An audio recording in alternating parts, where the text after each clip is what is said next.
Yang selalu komplain tentang uang hanya Rismon. Saya kasih tahu. Keuntungan per eksemplar 300.000. 1.000 eksemplar 300 juta, 3.000 eksemplar 900 juta, 5.000 eksemplar 1,5 miliar, 10.000 eksemplar 3 miliar. 3 miliar, oke, 10.000. Yang premium itu 500.000.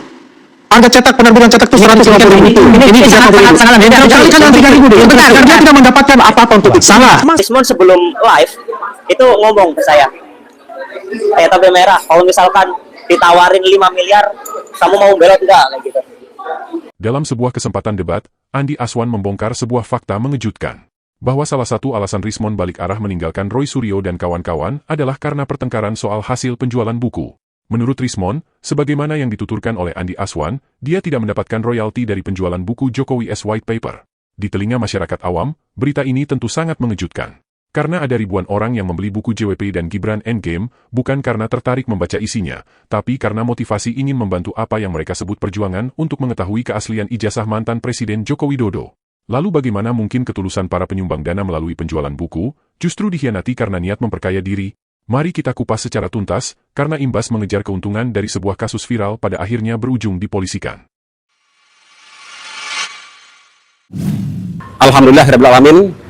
Pada hari ini, hari Jumat, saya Irwan Esos telah hadir di Polda Metro Jaya untuk melaporkan saudara Rismon Syaripar, di mana saya telah membeli buku Gibran Endgame ini. Saya merasa tertipu, sehingga saya buatkan laporan polisi pada hari ini, hari Jumat 24 April 2026, dengan pasal penipuan dan penggelapan. Alhamdulillah, kami baru keluar telah membuat laporan malam hari ini. Untuk itu, saya sebenarnya tidak akan melakukan hal ini. Akan tetapi, saya merasa dirugikan dan merasa melakukan tertipu oleh saudara Rismon Syaripar, dan saya merasa telah dicurangi tentang hal ini. Sehingga saya buatkan laporan polisi pada hari ini, hari Jumat.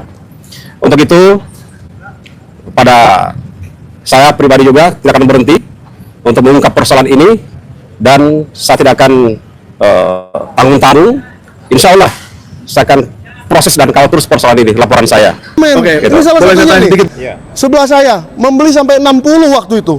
Hanya untuk disumbangkan di Car Free Day, bener Bang Irwan? Ya, saya rencana mau beli 300 biji buku.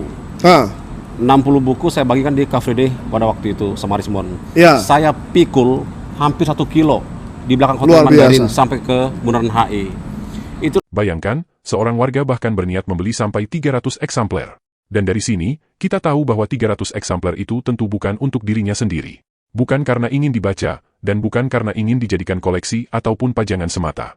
Irwan Esos melakukan semua itu, karena dalam benaknya, inilah salah satu bentuk sumbangannya bagi sebuah kelompok masyarakat yang sedang menggunakan hak konstitusi, mempertanyakan status dokumen persyaratan seorang pejabat publik. Bagi Irwan, langkah Jokowi melaporkan Roy Suryo dan kawan-kawan justru sebuah peluang untuk membuktikan keaslian ijazah Jokowi di pengadilan. Dan ini penting, untuk mengakhiri polemik selama ini, di mana jutaan rakyat merasa penasaran, apakah ijazah Jokowi benar-benar asli atau tidak. Tapi sayangnya, niat baik para pembeli buku ini ternyata dikhianati. Bukannya digunakan untuk operasional pergerakan seperti membayar pengacara, biaya mengumpulkan barang bukti dan biaya bolak-balik ke persidangan, di antara kelompok ini, terdapat segelintir orang yang mempunyai niat pribadi. Mengejar keuntungan dari sebuah kasus viral untuk dikapitalisasi mengejar keuntungan pribadi. Saya katakan uang. Saya bertemu dengan Rismon. Saya makan siang dengan beliau bersama dengan Bang Jamada Girsang. Jam 1.30. Yang bayar siapa? Siapa yang bayar? Jadi pada saat itu banyak bicara. Siapa? Yang Jamada Girsang. Ada. Bukan saya. Bang Jamada bertemu, Bang Jamada yang bayar. Jamada mampu bayar kok. Jamada lanjutkan ya. Iya kan? Jadi yang dikatakan Bang Rasman, clear, itu ada. Dikatakan oleh Rismon saya. Ya. Siapa? Tapi tidak menyebutkan berapa jumlah. Nah, ya udah berarti ya, untuk bicara itu. Nusantara itu ada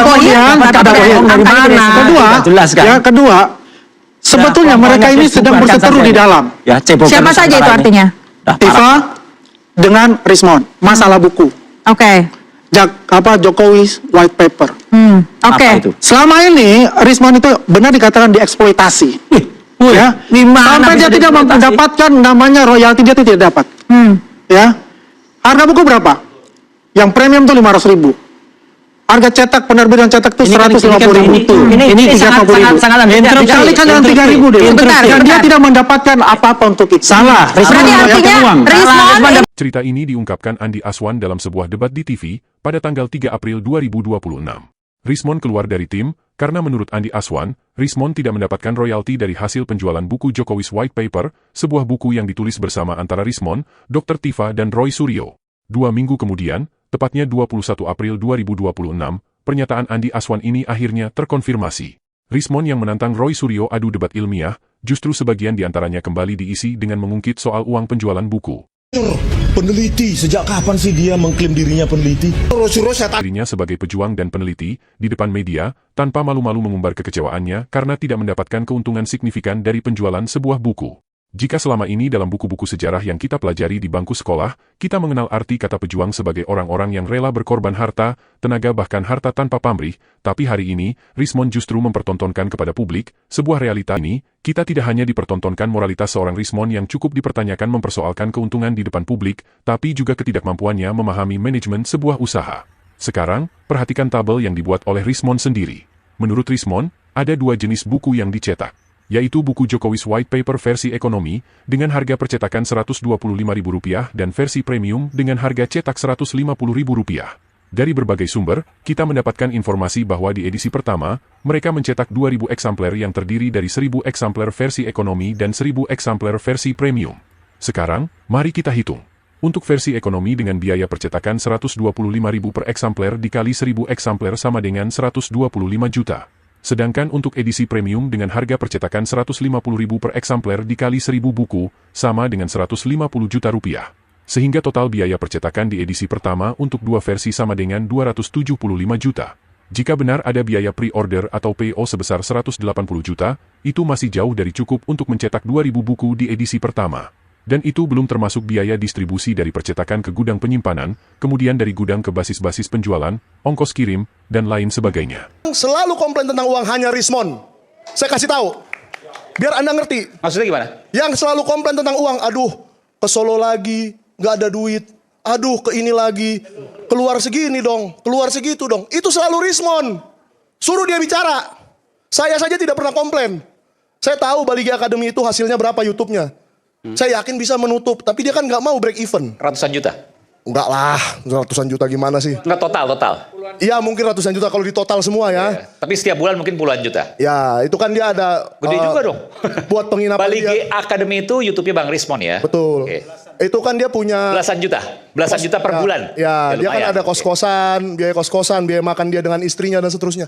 Itu masa dihitung biaya perjuangan? Enggak dong. Ada pengalaman juga pas saya itu live bareng.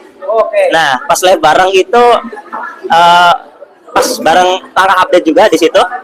Nah, di dalam kafe itu Pak Rismon sebelum live itu ngomong ke saya, kayak tabe merah, kalau misalkan ditawarin 5 miliar, kamu mau belot enggak? Kayak gitu. Nah, pas saat itu saya tiba dia ngomong 5 miliar belot. Kayak gitu, ngomongnya kayak gitu. Bang Michael juga ada di situ, ya yang ngomong kalau aku ditawarin 5 miliar gimana gitu ya, masih inget ya. Pokoknya kalau soal uang Michael ada pasti.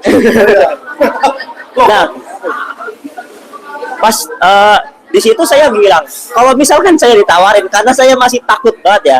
Saya maunya ya diam aja kayak gitu, nggak mau ngebelot karena memang itu menyalahi sebuah integritas kayak gitu. Kalau misalkan kita membelot kayak gitu. Nah, ternyata sekarang malah dia yang ngomong yang membelot gitu. Jadi agak lucu kayak gitu.